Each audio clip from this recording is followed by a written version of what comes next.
Walang iya, kalabas na naman kayo eh. May lambat na sinisira nyo ah. Bah, nangitlog yung manok oh.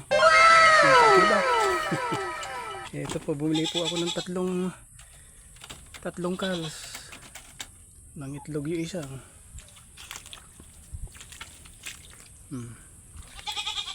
Binili ko po sila kahapon eh. Nangitlog naman oh. Laki ng itlog oh. Large ang size niya. Oh, ganda. Kabili pa ako ng mga 3 nito. Bago makatay, mapaitlog muna. Pinili ko po yung mapupula ang palong.